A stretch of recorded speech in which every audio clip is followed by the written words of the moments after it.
कैसे हैं आप सभी। स्वागत है आपका हमारे YouTube channel Goldie story point पर। आज की कहानी है पढ़ी लिखी बहू किसी काम की नहीं।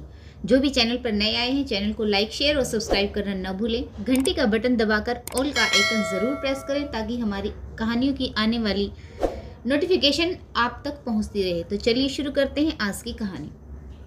आज श्वेता के सास ससुर पहली बार उसके घर आ रहे थे। श्वेता और धीरज की लव मैरिज थी।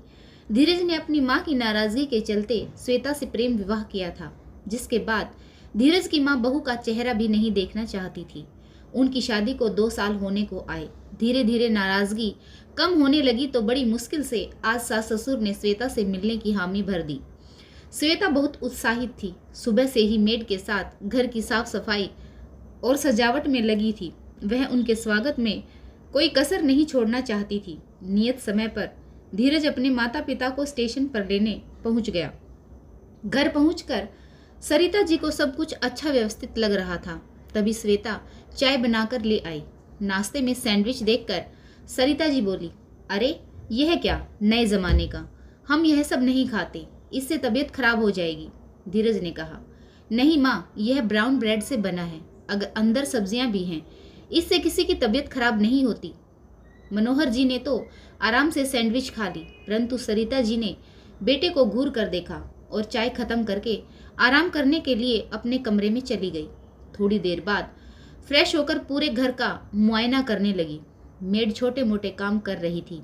मन ही मन सरिता जी बड़बड़ाई, अच्छा तो घर इस नौकरानी की वजह से इतना व्यवस्थित है, बहू से इतना कहाँ होता होगा। इतनी पढ़ाई लिखाई किसी काम की नहीं, जब घर भी नहीं संभलता, सब कुछ तो नौकरानी कर रही है। एक एक करके कमरे, लॉबी और बालकनी का मुआयना लेती हुई हर डिब्बे को खोल कर देख रही थी और बहू की कमियां गिना रही थी। श्वेता को बहुत अजीब लग रहा था, पर वह कुछ बोलनी नहीं, बस अपनी सास की हाँ में हाँ मिलाती रही। दोपहर को धीरज के चाचा चाची अपने परिवार के साथ खाने पर आ रहे थे। श्वेता ने इससे पहले कभी इतने लोगों का खाना नहीं बनाया था, इसलिए धीरज ने भी उसकी थोड़ी बहुत मदद करनी चाहिए और वह रसोई में पहुंच गया, जिसे देखकर सरिता जी आग बबूला हो गई और बेटे पर बरस पड़ी। इसी दिन के लिए तुझे पढ़ा लिखा कर बड़ा किया था, ताकि तू पढ़ी लिखी मेम साहब लेकर आए और वह तुझसे चूल्हा चौका कराए। हमारे यहाँ यह सब नहीं होता, तू तो जोरू का गुलाम बन गया। तुम्हारी चाची की बहू कविता को देखो, उनके घर में कितने भी लोग आ जाएं, परंतु मजाल की कभी वह किसी और से काम कराए, वह तो अपनी सास की मदद भी नहीं लेती।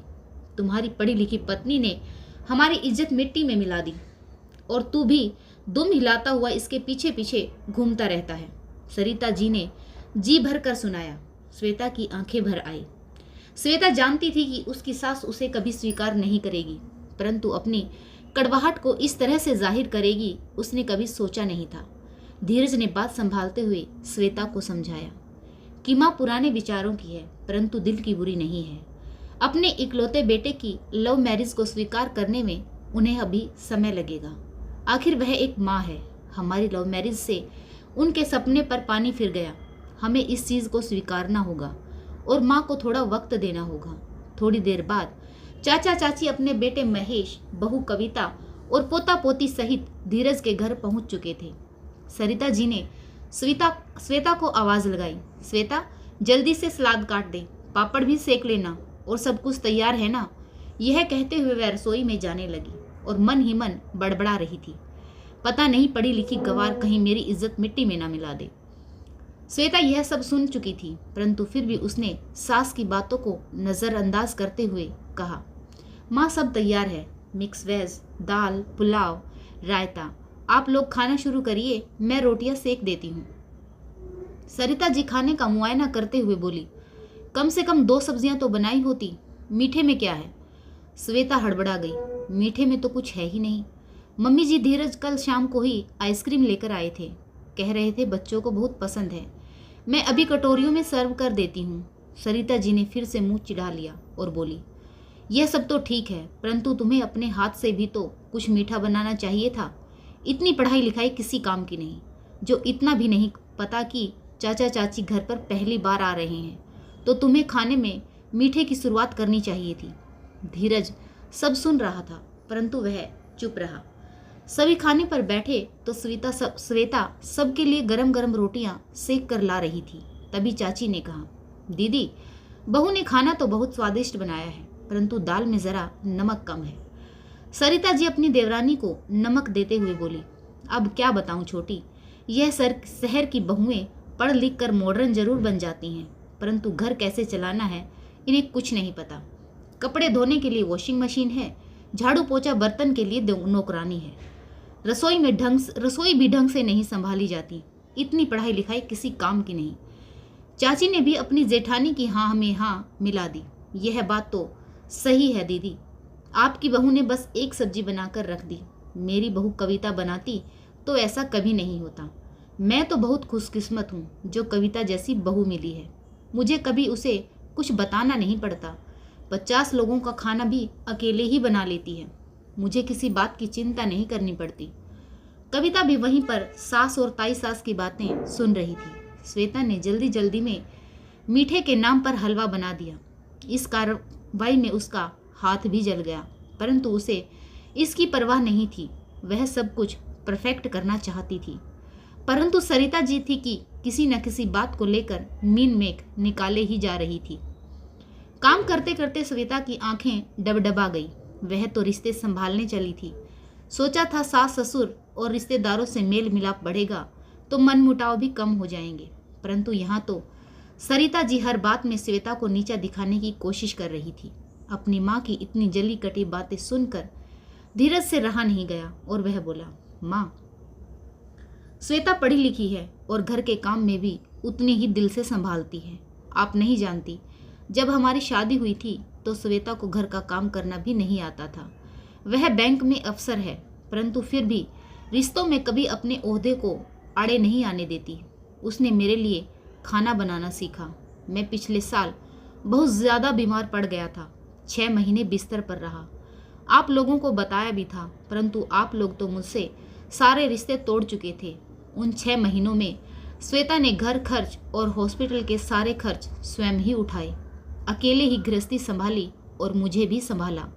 वह पढ़ी लिखी है, इसलिए बेस्ट फाइनेंशियल स्कीम्स में इन्वेस्टमेंट करती है, जिसकी वजह से हमारे पास अच्छी सेविंग है। वह पढ़ी लिखी है तभी तो हम दोनों कमा रहे हैं और तभी मुंबई जैसे महंगे शहर में हमारे पास अपना घर है, वरना लोग मुंबई में उम्र बिता देते हैं, अपने लिए 2 गज जमीन नहीं खरीद पाते। यह श्वेता की पढ़ाई लिखाई ही और संस्कार ही हैं जो आप जब से आई हैं उसे बुरा भला कहे जा रही हैं, परंतु वह पलट कर जवाब नहीं दे रही। और आप कहती हैं कि इतनी पढ़ाई लिखाई किसी काम की नहीं। पढ़ी लिखी है तभी तो चुप रहकर रिश्तों की कड़वाहट को मिटाना चाहती है। धीरज बोला, माँ, मैं अपनी पढ़ी लिखी पत्नी के साथ बहुत खुश हूँ, क्योंकि उसके साथ मेरा भविष्य सुरक्षित है। मैं जानता हूँ कि वह जीवन की हर कठिनाई में मेरा साथ निभाएगी। कविता भाभी अपनी जगह ठीक है, परंतु श्वेता से उसकी बराबरी करना ठीक नहीं। कविता भाभी गृहस्थी के कार्य में निपुण है, तो श्वेता घर के साथ साथ आर्थिक रूप से भी सक्षम है। माँ, अगर श्वेता को मीठा बनाने के बारे में पता नहीं था तो आप बता देती। यह सुनकर सरिता जी की आंखों पर बंदी पट्टी खुल गई और वह बोली, बेटा, मुझे माफ कर देना। मैं तो अपने पुराने विचारों के चलते गृहस्थी में निपुण और संस्कारी बहू चाहती थी। मुझे नहीं पता था कि जिंदगी इतनी आगे निकल चुकी है। आजकल जीवन जीने के लिए पति पत्नी दोनों का आर्थिक रूप से सक्षम होना जरूरी है।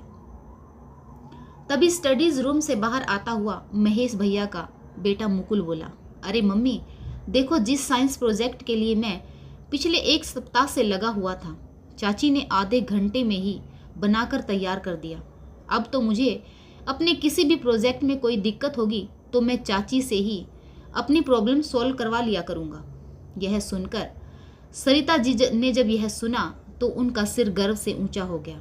उन्होंने खाने की एक थाली लगाई और श्वेता के पास जाकर बोली, बहू, तुमने हम सबको तो इतना स्वादिष्ट खाना खिलाया और खुद बिना खाए ही बच्चों के साथ प्रोजेक्ट तैयार कराने में लग गई।